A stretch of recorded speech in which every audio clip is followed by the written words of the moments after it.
Setelah meninggalkan Santiago Bernabeu selama 6 tahun, Carlo Ancelotti kembali ke Real Madrid dan dengan segera kita bisa melihat 5 perbedaan yang terjadi pada skuad bertabur bintang miliknya. Anda bisa melihat selisih gol yang tercipta, gol kebobolan, usai 13 pekan pertama di bawah Ancelotti dan membandingkannya dengan era Zidane. Yang pertama, Ancelotti lebih agresif, Zidane lebih defensif. Dari data 13 pertandingan pertama saja sudah terlihat bahwa pelatih Italia berusia 62 tahun itu memang menang dalam hal agresivitas untuk mencetak gol. Baik Zidane maupun Ancelotti adalah dua pelatih yang sama-sama memiliki filosofi menyerang. Namun untuk alasan yang nanti akan kami jelaskan, Carleto berhasil menciptakan skuad yang lebih banyak mencetak gol.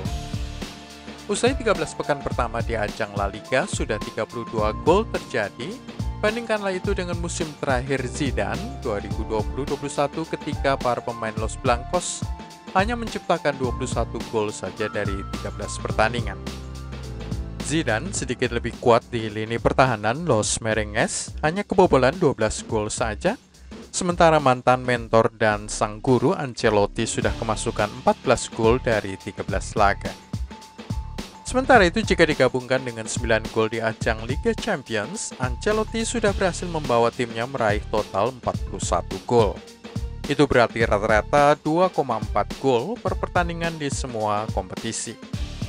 Sebagai perbandingan, untuk keseluruhan musim 2020-21, pasukan Zidane melesakkan 88 gol, yang berarti hanya 1,69 gol saja per pertandingan. Sebuah kenaikan yang sangat drastis dari Ancelotti.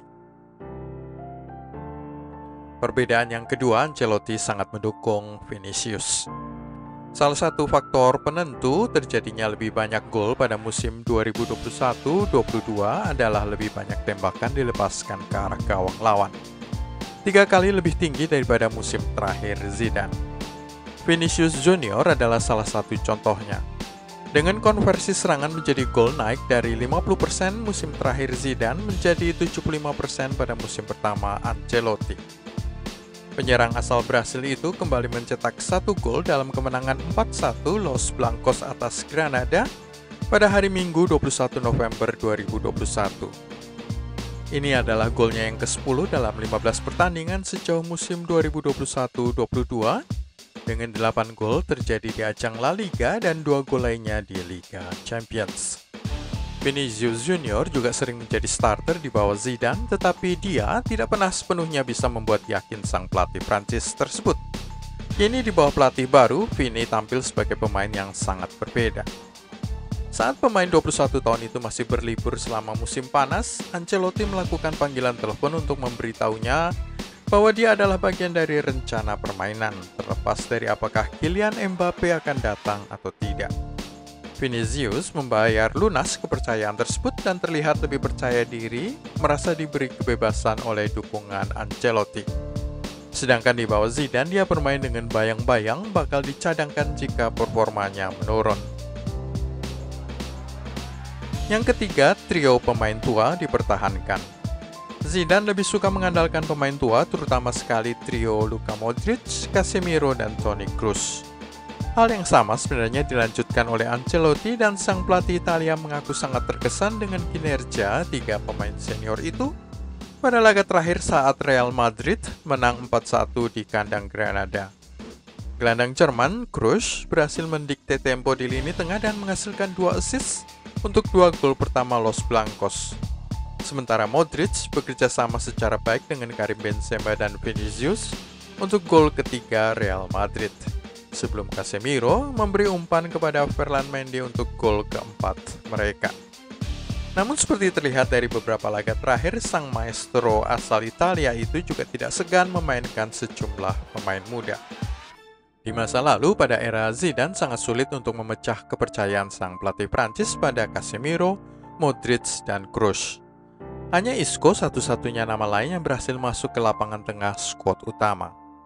Martin Odegaard, Dani Ceballos, Fede Valverde, dan Eduardo Camavinga gagal menembus skuad utama Zidane. 4. Daftar pemain andalan Ancelotti.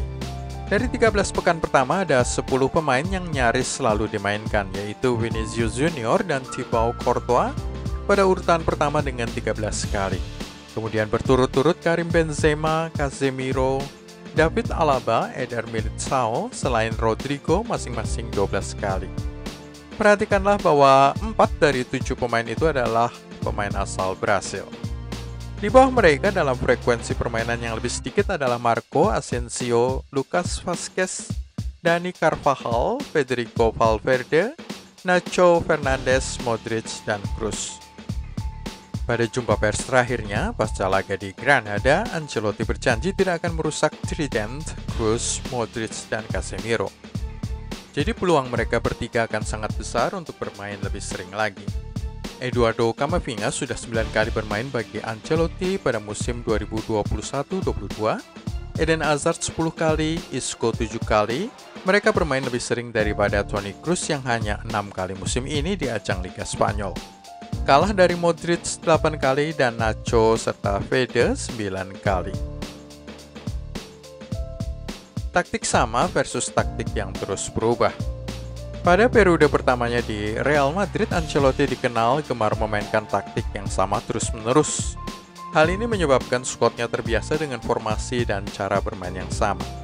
Tetapi hal ini juga menyebabkan cara bermain Ancelotti terbaca oleh pelatih tim-tim besar, dan itu mungkin sebabnya Real Madrid di bawah sang pelatih Italia lebih kesulitan saat berhadapan dengan manajer yang mampu membaca pikirannya.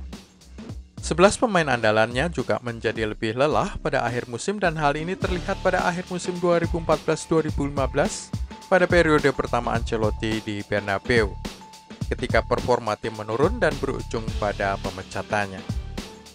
Zidane pada sisi lain dikenal selalu mengubah formasi dan taktik bergantung pada siapa lawan yang dihadapi oleh Los Blancos. Kritikus akan menyebut Zidane sebagai tidak punya pendirian, tetapi hasilnya bisa terlihat jelas. Lawan sulit menebak apa maunya Zidane.